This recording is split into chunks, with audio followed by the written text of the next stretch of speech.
남극과 북극에 얼음 있잖아요. 빙하가 있잖아요. 지금은 빙하길까 간빙길까? 전 알죠. 전 아니까 답을 하면 안 돼요. 사업 서졌을 때는 아마 제 생각에는 인류의 문명이 사라지고 없지 않을까라는 생각이 들고요. 왜냐면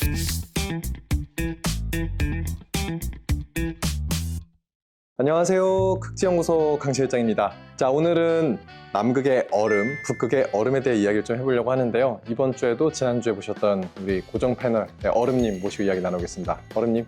네, 안녕하세요. 녹지 않는 과학자 얼음입니다.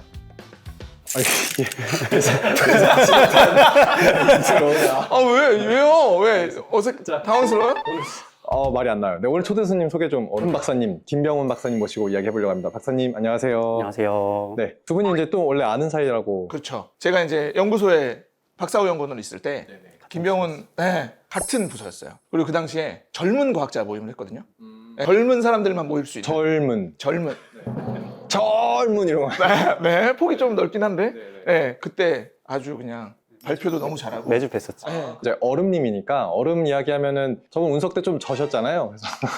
그래서 얼음 얘기는 잘하시겠다. 그래서 일단 김영원 박사님을 모셨는데 이렇게 매주 디스커션 하셨던. 그럼 오늘 뭐 제가 크게 질문 안 하고 두 분이 그냥 얘기하시는 거 저 듣고만 있어도 되겠네요. 그럴까요?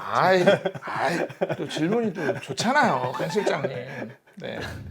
박사님 본인 소개 먼저 부탁드리겠습니다. 네, 저는 극지연구소에서 남극 빙하의 움직임을 연구하고 있는 김병훈입니다. 그러니까 빙하 자체를 좀 크게 보시겠네요. 이제 움직이고 늘고 줄고 보는 거라면은. 네, 뭐 전 남극을 다 보고 있고요. 빙하가 어떻게 흘러가느냐, 그리고 빙하량이 증가하느냐, 감소하느냐 그런 거를 이제 관측하는. 그 중에서 특히 뭐 특별하게 증가하는 빙하나 감소하는 빙하가 있으면은 그 원인을 분석하기 위해서 조금 더 세밀하게도 보는 편입니다. 자, 얼음님. 네. 이거 제가 얼음님께 먼저 질문 드릴게요. 여기 남극이랑 북극에 얼음이 많잖아요. 근데 왜 많은 거예요? 일단 그렇게 생각하시겠죠. 추우니까? 추우니까. 근데 왜 추울까?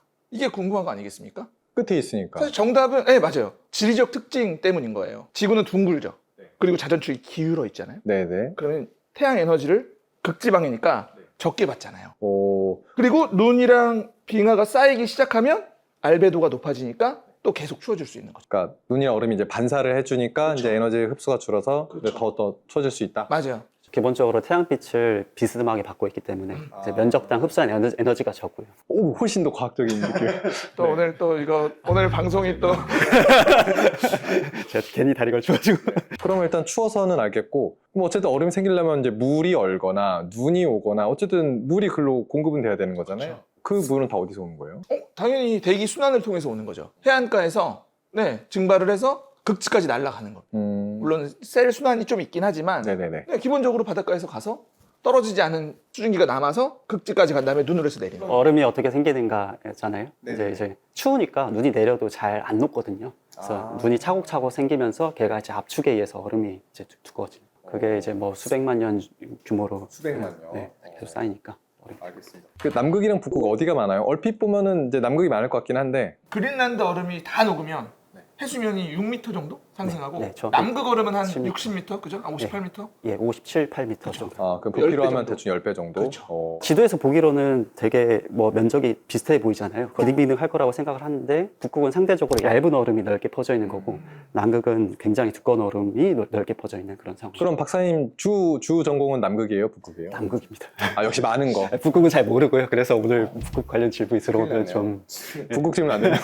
그럼 그래도 이제 비교는 하셔야 되잖아요. 남극이랑 북극 얼음의 특징은. 이렇게 보실 때 좀 차이 나는 거 있어요? 예를 들어 북극이 좀 빠르다. 보신다고 하셨으니까. 예, 뭐 기본적으로 아까 잠깐 말씀드렸지만 북극은 바다 위에 떠 있는 얼음이고 밑에 이제 대륙이 없고 남극은 땅 위에 얼음이 있는. 이게 어떤 차이가 있냐면 이제 북극 얼음 같은 경우는 다 녹는다고 하더라도 사실 해수면 변화에 크게 영향을 주진 않아요. 물잔에 물 담고 얼음을 띄워놓은 상태에서 얼음이 다 녹는다고 하더라도 이 물잔의 수위 변화는 발생하지 않거든요. 왜냐하면 얼음이 잠긴 부피만큼과 그에 해당하는 물의 부피가 동일해서. 네. 근데 남극의 얼음은 땅 위에 있기 때문에 얘가 다 녹게 되면은 바다로 직접적으로 흘러 들어가서 해수면 상승을 막을 수 있는 거죠. 저희가 이제 이전에 극정호수에 많이 다녔지만 바다에 있는 얼음 그리고 땅 위에 있는 얼음 보통 나눠서 얘기를 많이 했고 맞아요. 박사님은 기본적으로 땅 위에 있는 애들만 예, 맞습니다. 이제 남극과 북극의 비교는 남극의 땅 위에 있는 얼음 그리고 북극은 그린란드 땅 위에 있는 얼음 가지고 얘기를 하면 좋을 것 같아요.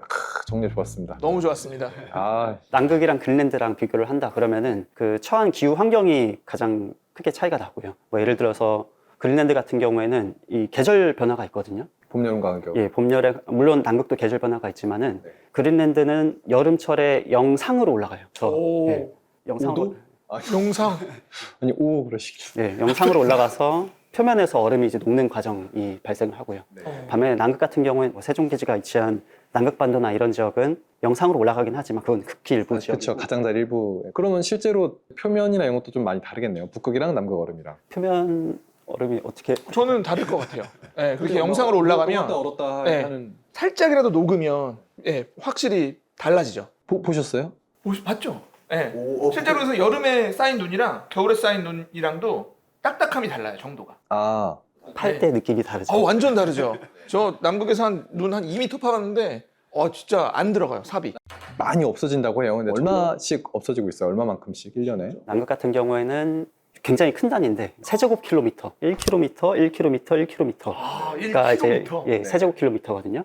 그게 한 2천만 개 있다고 생각하면 되고요. 얼음이 2천만 개? 정확히는 2,500만 개 정도. 와. 이제 그게 1년에 한 100개에서 150개씩 평균적으로 사라지고 있고요. 지난 20년 동안. 그게 또 최근에 더 빨라졌어요. 1년에 한 150개에서 200개 정도 사라진다고 생각하시면 돼요. 그럼 거의 한 1.5배 는 거는 맞네요. 그 얘네들은 어떻게 없어지는 거예요? 빙하가 막 나 바다에 빠질래 하고 펭귄처럼 막 이렇게 뛰어드는 것도 아닐 거고. 얼음이 없어진다고 하면 얼음이 녹는 과정을 생각하잖아요. 그렇죠. 네. 근데 실제로 남극의 내륙은 대부분 여름에도 영하로 유지되기 때문에 네. 거의 녹아서 흘러나가는 양은 전체의 한 5%도 안 돼요. 그러니까 녹아서 물로 이렇게 떨어지는 거. 네, 그게 근본적으로는 이 남극 주변에 바닷물이 올라가는 거랑 관련이 있거든요. 바닷물의 수온이 올라가는 거랑. 수온이 예. 그럼 수온이 왜 상승하냐를 일단 이제 따지고 보면은 여러 가지 이제 가설들이 차곡차곡 쌓이고 있는데 일단 뭐 기후 온난화랑 관련이 있다. 혹은 뭐 남극 주변에 뭐 해류 방향이 바뀐다. 혹은 바람 방향이 바뀐다. 이런 이유에서 어쨌든 남극의 주변에 수온이 올라가는 건 자명한 사실이고. 근데 수온이 올라가면은 무슨 일이 발생하냐? 남극 주변에 빙붕이라는 그 바다에 떠 있는 얼음이 있거든요. 빙하랑 붙어 있어서 바다랑 맞닿아 있는 가장자리 연결되어 있는 이 주변의 바닷물 수온이 올라가니까 사라지고 있거든요. 지난 한 30년 전부터 녹는 거예요, 빙붕이? 여러 가지 작용이 발생하죠. 빙붕이 수온이 상승하면은 빙붕이 그대로 상승한 수온에서 녹을 수도 있는 거고요. 그렇죠. 빙붕을 보면은 크레바스들이 많아요. 이게 흘러가니까 어떤 뭐 인장력 같은 게 발생해서 크레바스 같은 것들이 생길 수가 있어요. 그러면 그런 크레바스들이 점점 벌어지다가 뚝 떨어져나가면은 그게 또 빙붕 손실이 되는 거예요. 빙하가 원래는 약간 남극 쪽으로 흐르고 있다라는 남극 바다로 가는 거는 이제 경사져서 그런 거죠. 그렇죠. 이제 경사를 따라서 중력으로 흘러내리기 때문에 흘러나가는 거고요. 근데 이 빙붕이 또 어떤 역할을 하냐면 우리가 이제 수조에다가 물을 받아놓고 배수구 구멍을 뻥 뚫으면은 사실 이 뻥 뚫는 순간 배수구 주변의 물만 사라지는 게 아니라 이 수조에 있는 다 빠지죠. 전체가 다 네. 빠지는 거잖아요. 그래서 빙붕이 그런 역할을 해요. 이제 빙하랑 연결돼 있어서 네네네. 얘가 없어지거나 떨어져 나가면은 마치 수조에서 배수구를 뻥 뚫는 것처럼 더 상류에 있는 빙하의 손실을 더 가속화시키는 그런 역할을 하는 거죠. 그래서 결과적으로 세 단계예요. 바닷물이 따뜻해지는 거, 그리고 그것 때문에 빙붕이 손실이 되는 거, 그리고 빙붕의 손실 때문에 더 상류에 있는 빙하가 흐름이 가속화되는 거. 그 세 가지 과정을 거쳐서 남극 빙하가 없어지고 있습니다. 사실은 이렇게만 들으면 심플해요. 그냥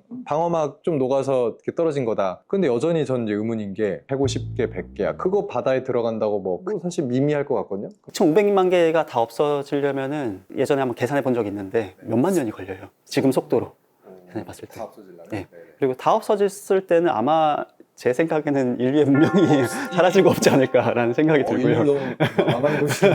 왜냐면 해수면이 뭐 50m, 60m 올라가는데 50m, 60m면은 지금 국토의 대부분이 잠기는 거거든요. 고산지대를 제외하고는. 서울시, 뭐 인천시 다 잠기고요. 네네. 그래서 그런 일을 생각하기보다는 남극의 얼음이 1세제곱킬로미터짜리 300개가 없어지면 해수면이 1mm 상승한다고 보통 봐요. 1mm? 예, 1mm. 300개 없어지면? 300개 없어지면. 이 속도면 2년에 1mm씩. 2년에 1mm씩 올라가. 헷갈리니까 20년에 1cm. 20년에 1cm. 1cm. 예, 1cm 올라간다 이러면 사실 별거 아닌 것처럼 생각을 하는데 10cm는 사실 되게 가까운 미래거든요. 아마 제 생각에는 몇십 년까지 안 가요. 2050년 안에 올라갈 거라고 생각을 하는데 10cm가 올라간다는 거는 결국에 우리나라 주변을 둘러싸는 모든 방파제를 10cm만큼 더 올려야 된다는 얘기랑 같아요. 그것만 생각해도 사실 어마어마한 예산이 필요한 거죠. 별로 안 어마어마하게 생각. 근데 이게 상균의 함정 이런 거 있잖아요. 우리가 이제 기후변화 얘기할 때도 1.5도, 2도 맞아요, 얘기할 때 맞아요. 이제 똑같은 거 아니에요? 해수면도 10cm 오르면은 파도 칠 때는 이건 최대값은 더 많이 올라가는 더 거잖아요. 많이 올라가고 정말 해수면이 상승해서 우리가 뭐 잠겨서 죽는다 이런 걸 생각할 게 아니라 우리가 필요한 사회적 비용이 어마어마하게 증가한다라는 걸 생각해 주셔야 되는 거죠. 이게 다 녹는 거는 사실 너무 막연하고 엄청 막 큰 일이긴 하지만 맞아요. 사실은 이제 당장 이런 일들은 아니고 현실적으로는 작아 보이는 그 숫자도 되게 큰 영향을 줄 수 예, 있다. 단편적으로 그 부분만 생각만 하더라도 우리는 사실 사람들은 이제 그럼 좀 그런 기대를 하게 되죠. 그럼 이거 다시 얼면 안 되나?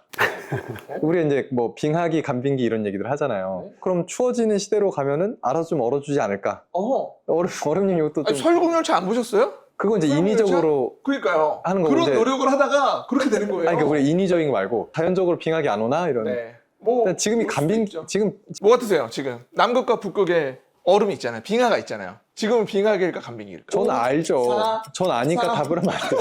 지금 간빙기예요. 지금 간빙기예요. 맞아요. 아 저 근데 넓은 전 극지연구소예요. 내가 부실장입니다. 네. 근데 전 지구의 이런 46억 년의 역사를 봤을 때는 지금 이 빙하기라고 하는 사람도 있어요. 왜냐하면 전 지구의 역사를 봤을 때 빙하가 없던 때도 있었거든요. 근데 예. 지금은 빙하가 있잖아요. 그런데 최근에 한 100만 년 정도 지금의 기후변화 간빙기 빙하기 사이클을 봤을 때는 지금은 간빙기죠. 그래서 보통은 10만 년 주기로 빙하기와 간빙기가 온다고 하는데 한 8, 9만 년은 빙하기라고 하고 네. 한 10,000년 정도, 그래서 15,000년 정도를 간빙기라고 해요. 그럼 우리는 지금 그 만년 중에 어디쯤 있어요? 지금 10,000년 중에 네. 사실은 끝나는 시점에 있어요. 원래는. 추워지네. 원래는 그래요. 네. 근데 이거를 패턴이 두 개가 있는데 10만 년 주기 사이클로 보면 끝나는 시점이거든요.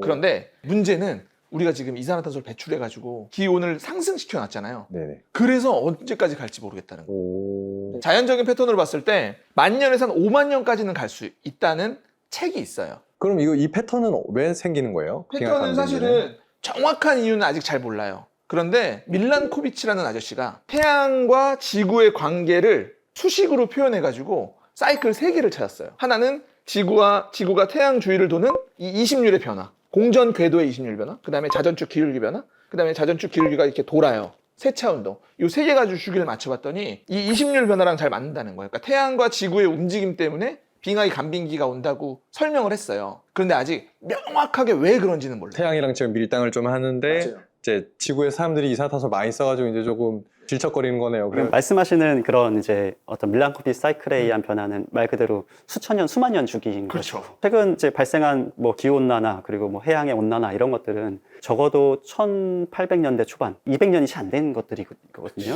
말씀하신 그런 밀란코비 주기 같은 태양과 관련된 혹은 자전축과 관련된 그런 움직임은 수만 년 주기이기 때문에 사실 이 관점이 다른 거죠. 그런 뭐 지구 공학적인 움직임 없이 자연 상태로 그대로 다시 추워지기를 기대하는 것은 굉장히 저기 나무 밑에서 감이나 떨어져라 뭐 거의 그 수준인 거예요. 그 수준인 거죠.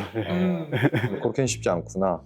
그러면은 이제 그런 거 있잖아요. 야, 이만큼 없으면 우리 진짜 곤란해. 이런 수준이 있나요? 과학자들이 보기에? 사실 이제 그런 것들은 이제 전 지구 규모로 해야 되는 거거든요. 뭐 남극만 가지고 하는 것은 사실 큰 의미가 없고 전 지구에 있는 빙하를 대상으로 모델 실험을 통해서 우리가 이제 탐구해야 되는 것인데 지금 현 상태에서 2도만 증가한다고 하더라도 돌이킬 수 없는 빙하 손실이 기온이. 발생한다 그러고 얼음이 없어진 양으로 뭐 어느 정도 없어지면 그거는 잘 모르겠습니다.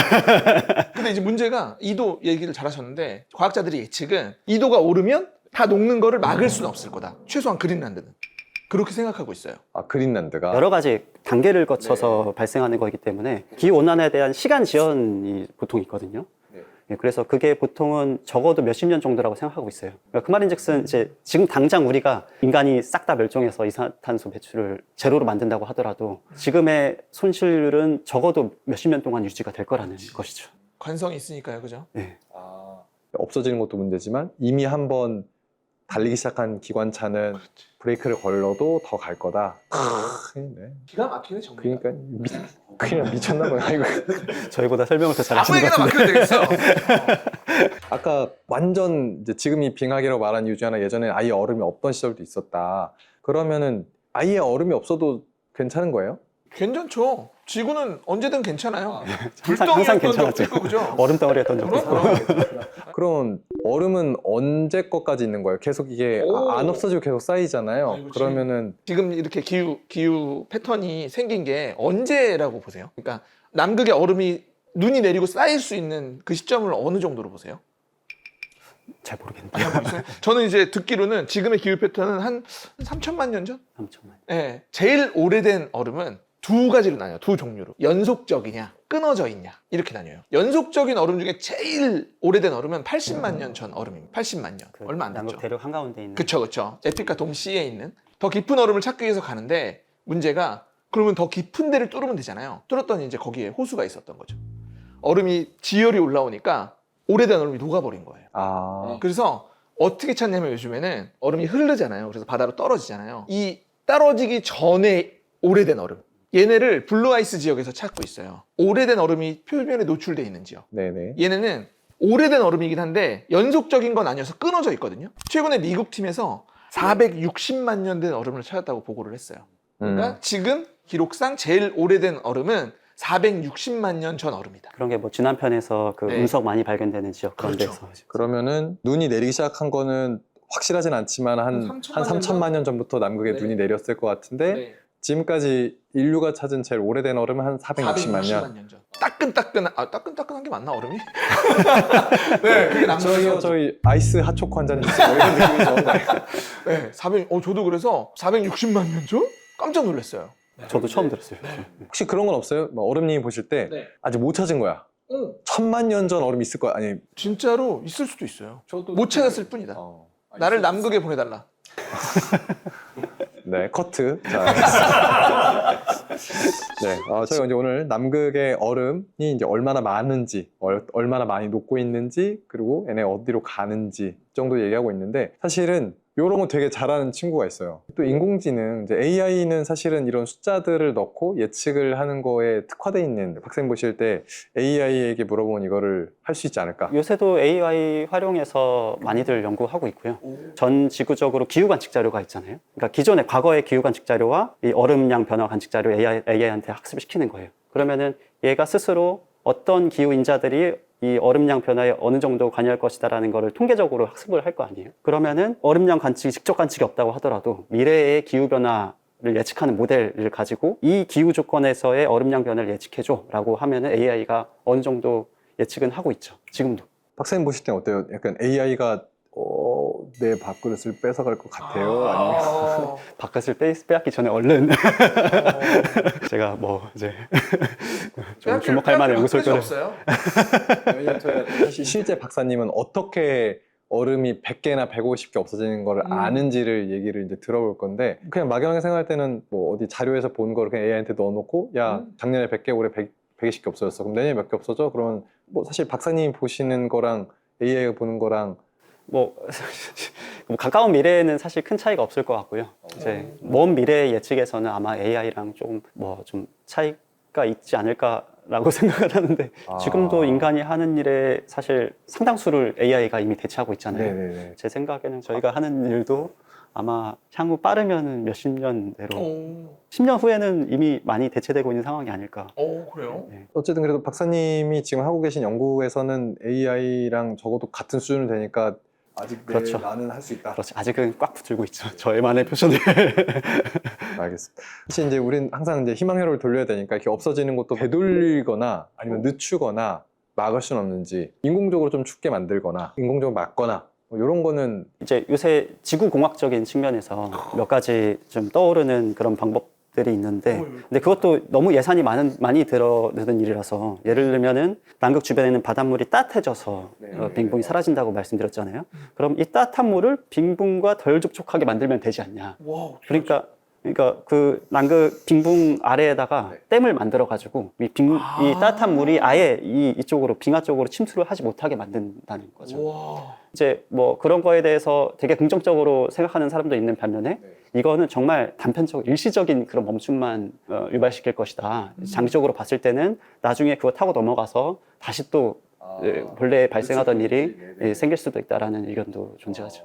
아니 물리적으로 댐 세우는 거는 진짜 비현실적인 건가요? 물리적으로 댐을 세운다는 것은 사실 이게 뭐 대륙 규모에서 우리가 콘크리트를 때려 박아야 되는 일이니까 좀 힘든 일이죠. 그래서 저는 이게 실제로 되냐 안 되냐 보다도 이런 아이디어들을 계속 내서 뭔가를 계속 만들어내고 그거에 검토를 하고 이러다 보면 실제로 해볼 수 있을 만한 일이 나오지 않을까 싶어요. 그러니까 이거 자체로 의미가 있다는 거죠. 그런 얘기를 하는 것 자체가. 그렇죠. 어쨌든 현재까지는 약간 아이디어 수준에 가까운. 그러니까 지름길을 지금 물어보신 것 같은데 제가 볼 때는 항상 정도를 걸어야 뭐가 되지. 지름길을 가다가 좀 힘들어지지 않을까 싶어요. 박사님 생각 어떠세요?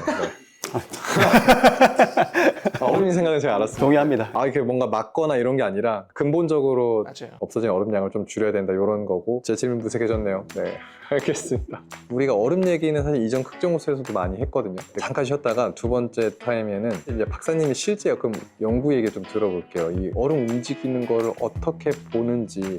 사실 100개, 150개 말은 쉬운데 셀 수가 없잖아요. 옆에 가가지고 하나 떨어졌네 이렇게 세진 않으실 거란 말이에요. 그래서 요거를 좀 들어보도록 하겠습니다. 빙하가 녹으면 인천의 해수면이 몇 센치 올라간다. 이러니까 사실 인천 사람들이 관심이 엄청 많았었거든요. 그만큼 인천 해수면이 올라갈 것이다. 2050년인가? 2050년에 지하수를 많이 쓰면 지구 자전축이 기울어진대요. 라는 전 세계가 들썩였었죠. 그것 맞아요. 때문에. 지하수를 인간이 얼마만큼 썼냐에 대한 모델이 있는데 그 모델 자료를